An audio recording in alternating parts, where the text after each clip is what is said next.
Part 1. You will hear a woman asking about restaurants in a holiday town. First, you have some time to look at questions 1 to 6. Listen carefully and answer questions 1 to 6. Good morning. This is the Tourist Information Line. How can I help you? Hello, my name is Susie Cross and I'm coming to Gladwell next summer with my family for a holiday. Do you need help with accommodation options? No, thank you. A friend has offered us her holiday house for 2 weeks, so we will be staying there. I'd like to know if there are any restaurants in the area. It's my husband's birthday while we're there and I'd like to celebrate it. Gladwell has 12 restaurants, which are all excellent. It just depends on what type of dining experience you're looking for. For example, 3 of the restaurants specialize in seafood. You read my mind. As it is a coastal town, I thought that would be the best option. Can you tell me a bit about the restaurants? The house we are going to stay in on is on Ocean View Drive. It would be really useful if we were able to walk to and from the restaurant. What is the number of the house? All 3 restaurants are close to Ocean Drive, but it is quite long. It's number 42. So, are you up the northern end of town? What a lovely spot. It's very close to the Dunbar. If you walk towards the town centre from the house, it's on the cross street, going up the hill. It's probably about a 10-minute walk. Or you could catch a taxi. Anyway, the food is quite fancy. The chef has won lots of awards and people come to town particularly to go to this restaurant. You would have to book well in advance.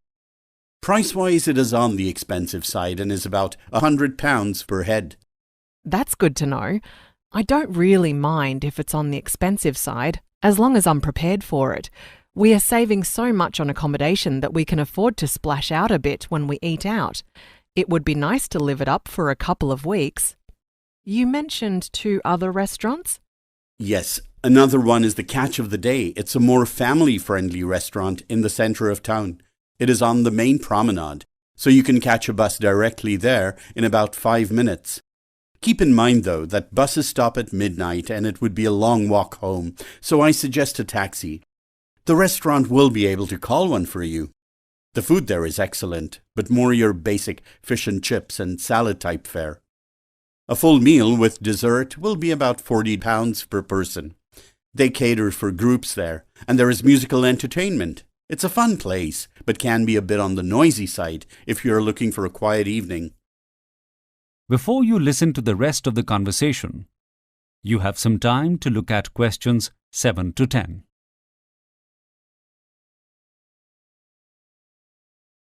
Now listen and answer questions 7 to 10. I think we're looking for something a bit more intimate. There's nothing worse than not being able to hear each other because of loud music or noisy customers. The Dunbar is starting to sound like the best option. The third option is an Italian seafood restaurant called Giovanna's. I love Italian food. Where is the restaurant? It's in an old building at the port in the old part of town, very close to where the fishing boats come in every day. The bus takes about 10 minutes. Is it child-friendly? I've got 2 little ones, aged 6 and 8. Absolutely. Children are welcome. This might be just the place for you. A 3-course meal costs about £50 a head. I can assure you personally that the food is delicious. I eat there myself quite frequently. The staff are very friendly and give good advice about what to choose from the menu. And there is a child's menu available. Another thing, if you are celebrating a birthday, you can order a cake from them to come out at dessert with candles. You don't want to be baking a birthday cake while you are on a holiday, do you? Giovanna's is one of Gladwell's oldest restaurants and has been run by the same family for about 50 years. Giovanna was the original chef, but I think her daughter is in charge of the kitchen these days. The restaurant is quite tiny. It only seats about 50 people. Well, all this is food for thought. I have to have a think about what kind of evening we want. Thank you very much for your advice. It was a pleasure. That is the end of part 1. You now have half a minute to check your answers.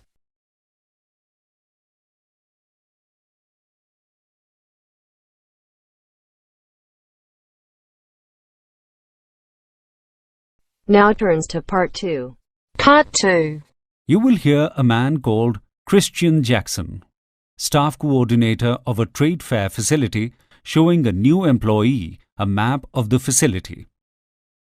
First, you have some time to look at questions 11 to 15.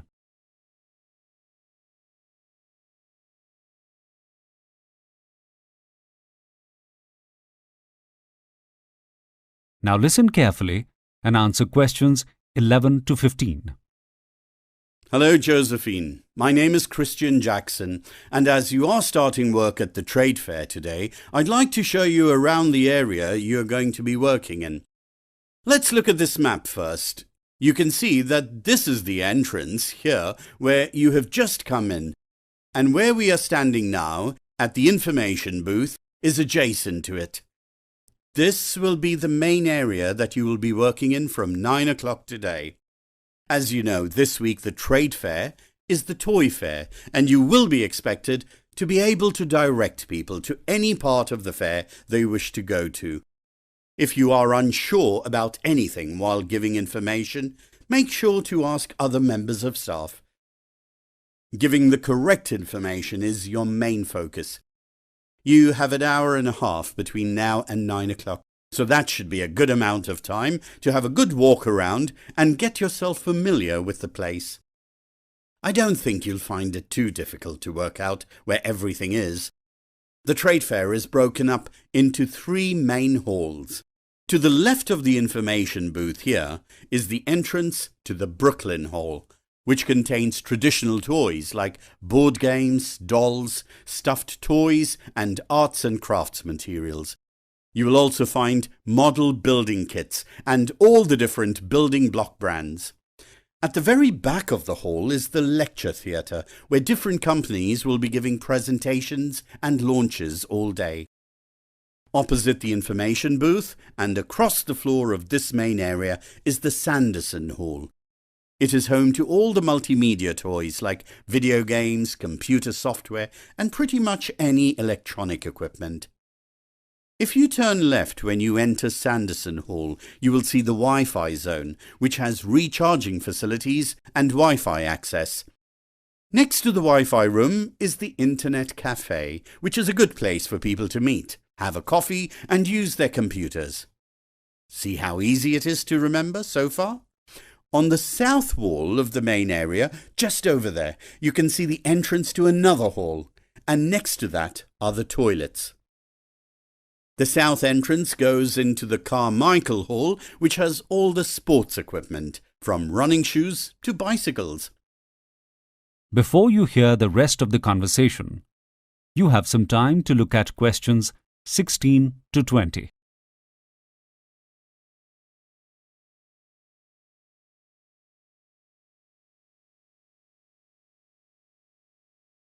Now listen and answer questions 16 to 20. There were plans to have each of the sporting groups such as tennis and football centralized and positioned together, but this made it too difficult for the companies that cater for more than one sport to know where to go, and companies didn't want to be placed right next to their competitors.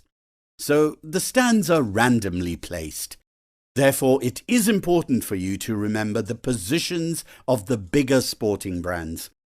On the south wall of the hall are meeting rooms for people to do deals. On the eastern wall, there is a self-service restaurant and a large cafe with a seating area next to it. So, here is your map. You are expected to work until 5 p.m. and you can have a half-hour break at some stage to have some lunch. We will give you a £10 voucher to use at the self-service restaurant. Rosemary Jonas is in charge of the information booth today, so she will tell you when you can do that.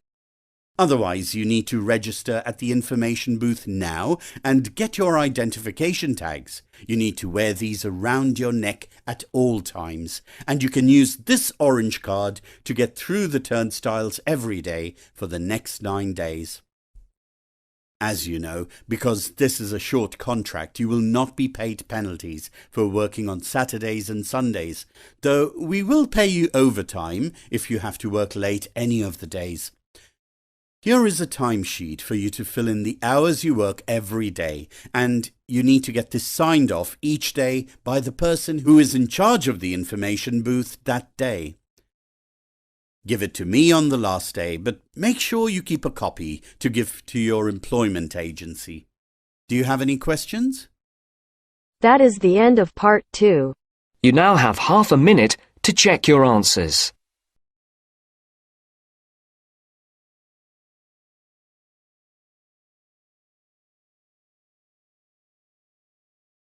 Now turns to part 3. Part 3. You hear two students, Oscar and Chloe, talking to their tutor about a study they have done on university sporting facilities.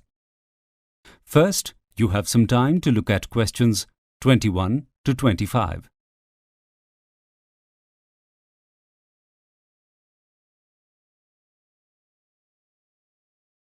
Now listen carefully and answer questions 21 to 25.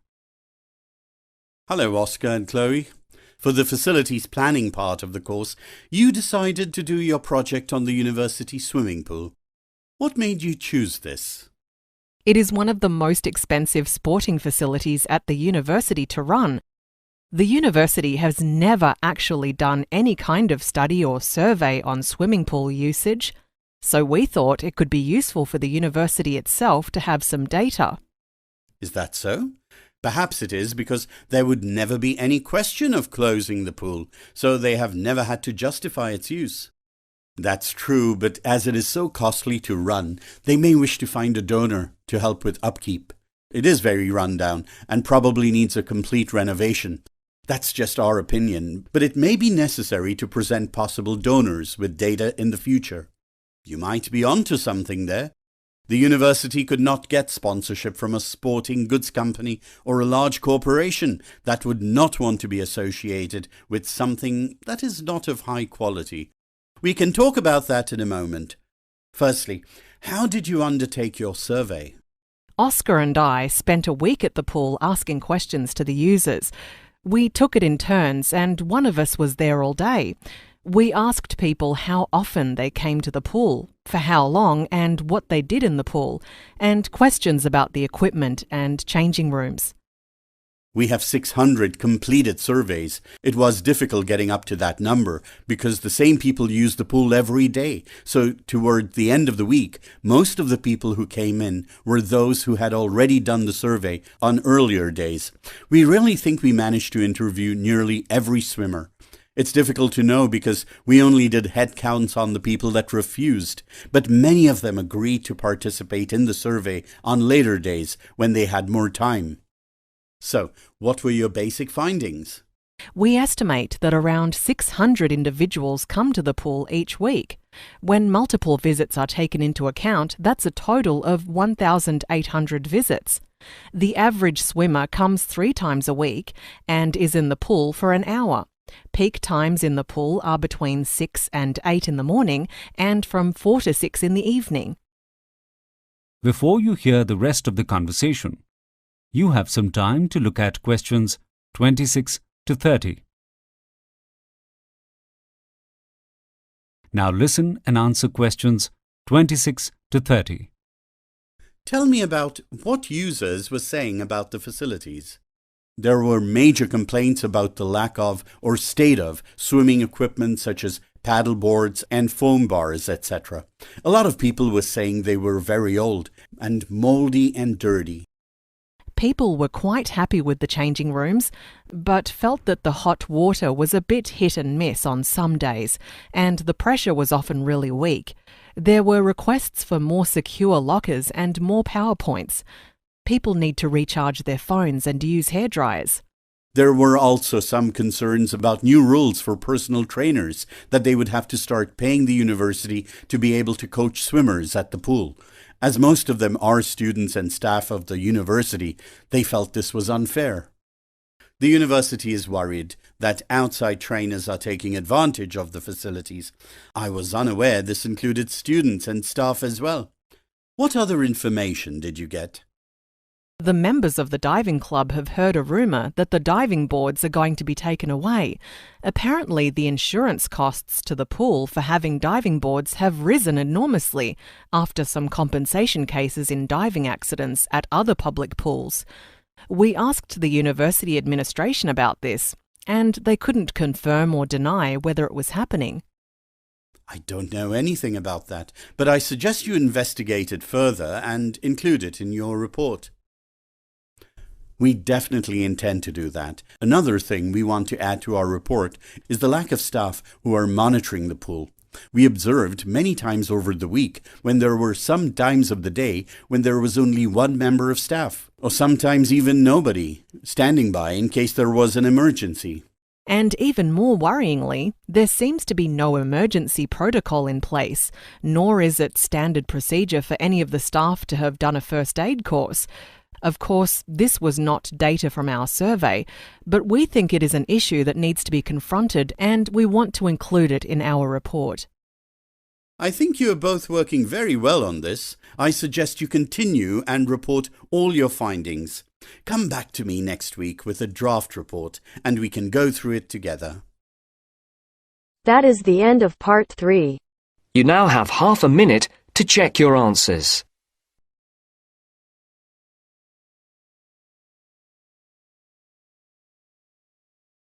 Now turns to part 4. Part 4. You will hear a part of a lecture about plastics. First, you have some time to look at questions 31 to 40. Now listen carefully and answer questions. The word plastic means pliable and easily shaped, and only since last century has it been connected with synthetic polymers. Plastics are usually made using carbon atoms from fossil fuels. Synthetic polymers are repeating chains of atoms, much longer than found in nature. These long chains give the polymers their strength and also make them lightweight and flexible. John Wesley Hyatt created the first synthetic polymer in 1869 by treating cotton fibre cellulose with camphor. It was a plastic substance that was inexpensive to produce, could be made into a variety of shapes and looked like ivory, horn and tortoiseshell. It was proclaimed as the saviour of the elephant and the tortoise. Leo Baekeland invented Bakelite in 1907 as an insulator, just as buildings were becoming electrified. It was an improvement on celluloid because of its resistance to heat and could be used for mass-produced products. Chemical companies started to create other types of polymers such as nylon in 1935 and plexiglass in 1933.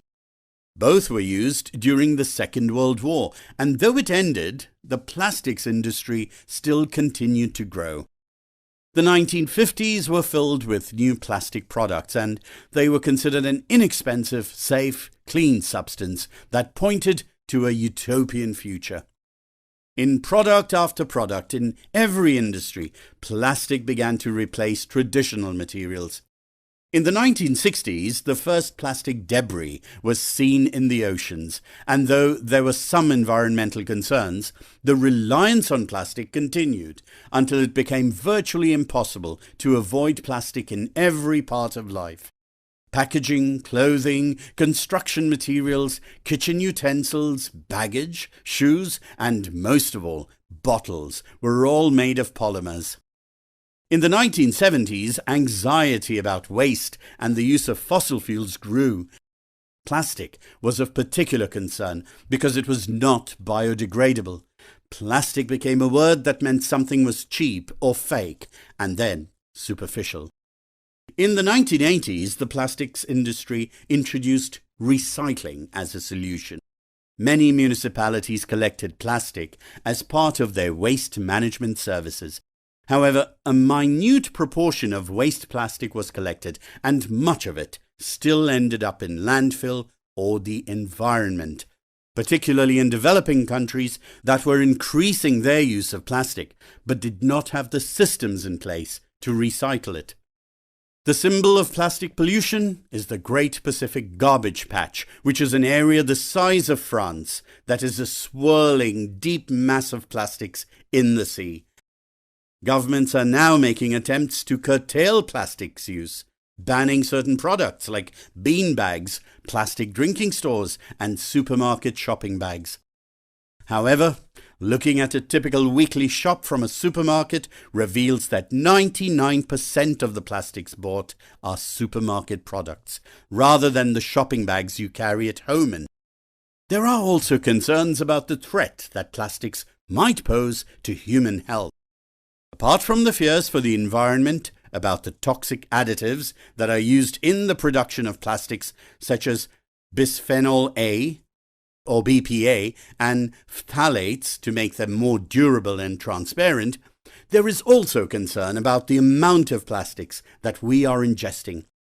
It is believed that minute particles of plastic in the human body can affect hormone reactions and may even be associated with autoimmune diseases. Little is known about what the actual effects are and what it might mean for future generations. Even though plastics are abhorred for their negative effects on the environment and human health, their use still continues to grow in the development of computers, mobile phones, medical products, and other consumer goods, which have played a big part in raising the standard of living around the world. They are cheap, light, safe, strong, and are good insulators.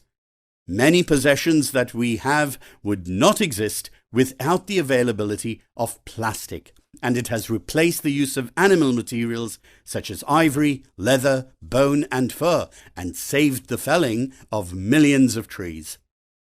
There is some hope to be found in more effective recycling programs and the development of bioplastics, which are made from plant products rather than fossil fuels, harking back to the early use of cellulose. The big hope for the future is that someone will soon come up with a sustainable, biodegradable alternative to plastic that will see plastics being used with great caution and only as a last resort. That is the end of part 4. You now have half a minute to check your answers.